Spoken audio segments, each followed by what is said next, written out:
Jagan cinema అయిపోయింది, అందుకనే ఎమ్మెల్యేలు కూడా ఇప్పుడు వదిలేస్తూ ఉన్నారు, ఎమ్మెల్యేలు మార్చేస్తూ ఉన్నారు అని చెప్పేసి అంటారు. అరే దమ్ము ఉండాలి, దేనికైనా దమ్ము ఉండాలి. అరే నీకు బాగోలేదురా, నువ్వు ఆగరా అని చెప్పే దమ్ము నీ చంద్రబాబు నాయుడు 14 ఏళ్ళు ఎప్పుడైనా చేశాడా?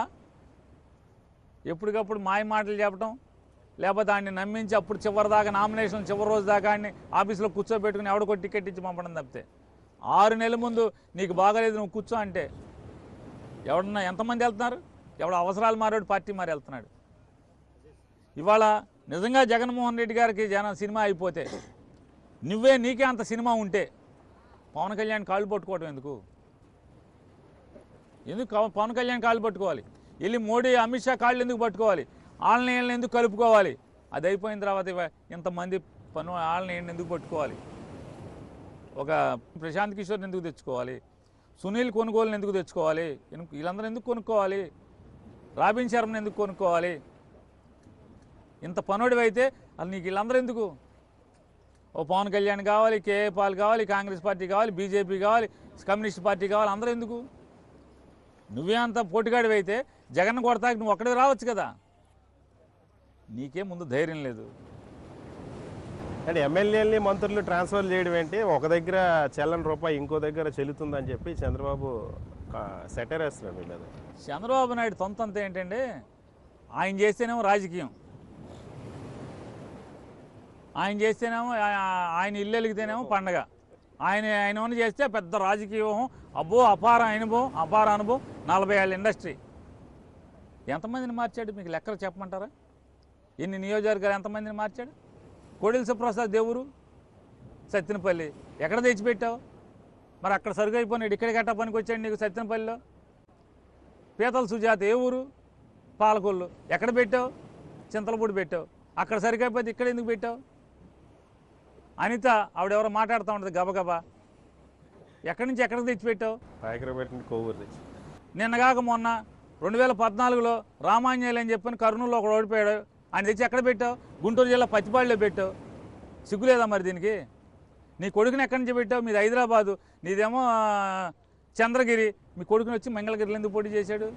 మీకు చంద్రగిరిలో పోటీ చేసే సినిమా లేదా? నీ కొడుక్కి సొంతూళ్ళలో పోటీ చేసే సినిమా లేదా? మరి అక్కడ చెల్లంది ఇక్కడ ఎట్లా చెల్లుద్దని పెట్టావు? ఇక్కడ నీదే ఊరు? చంద్రగిరి అయితే కుప్పం ఎట్టా వచ్చావు? అంటే ఈ రాష్ట్రంలో చంద్రబాబు చేసిన వన్నెలు చిన్నులు ఇన్నున్నాయి. అతను చేస్తేనేమో ఓహో ఆహో ఓహో రాజకీయ వ్యూహం, అపార రాజనీతిజ్ఞుడి, చాణుక్యుడు ఈడు. జగన్మోహన్ రెడ్డి గారు చేస్తేనేమో అక్కడ చెల్లపోతే ఇక్కడ చెల్లదు. సరే, అపోజిషన్ ఎలా ఉన్నా YSR Congress party with in the YSR Congress పార్టీలో ఈ ప్రాసెస్ని ఎలా చూస్తున్నారు? ఎమ్మెల్యేలు నియోజకవర్గాలు కొన్ని మార్చడం కానీ, కొందరిని డ్రాప్ అవ్వమని చెప్పడం కానీ. సార్ ఒక మాట అండి, స్వీకరిస్తున్నారా? సార్ ఒకటే మాట సార్, 100% మంది జగన్ అంటే నమ్మకంతో వచ్చిన వాళ్ళు, జగన్ కోసం వచ్చిన వాళ్ళు ఈ పార్టీలో 10 మంది ఉంటారు అవసరాలు మారోళ్ళు. ఎప్పుడు అవసరాలు మారుంటాడు పోతాడు. రాజకీయాల్లో 100 నికార్సైన వాళ్ళు మనకుంటారు కదా. అసలు 130 మంది ఉంటే గొప్ప, అట్లాంటిది 80-90 మంది జగన్ నమ్ముకున్న వాళ్ళు ఉన్నారు. జగన్ ఏం చేసినా పర్లేదు, దూకేమంటే దూకేసే వాళ్ళు ఉన్నారు. ఇది కావాలి కదా. చంద్రబాబుకి ఎంతమంది ఉన్నారు చెప్పండి? వాళ్ళ అబ్బాయే మంత్రి పదవి ఇవ్వకపోతే మామూలుగా ఇంట్లో కాపీ ఇవ్వలేదని చెప్తారు. వాళ్ళ అబ్బాయికి మంత్రి ఇవ్వకపోతే.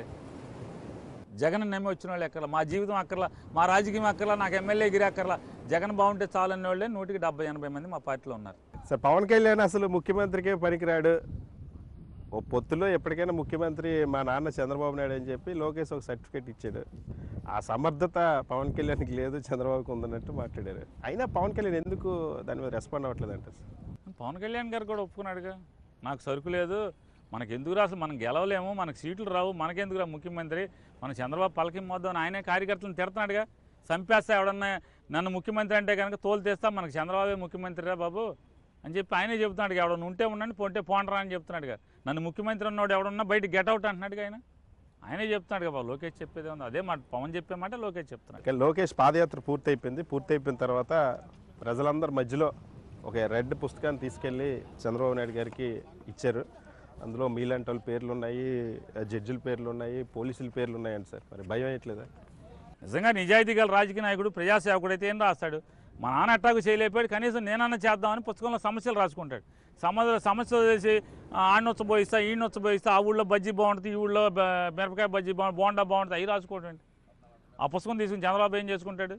ఈడు అనుకుంటాడు, ఏమో భలే ఎరుబాగులోని కన్నాను రా అని చంద్రబాబు అనుకుంటాడు ఆ పుస్తకం తెరిచి చూసి.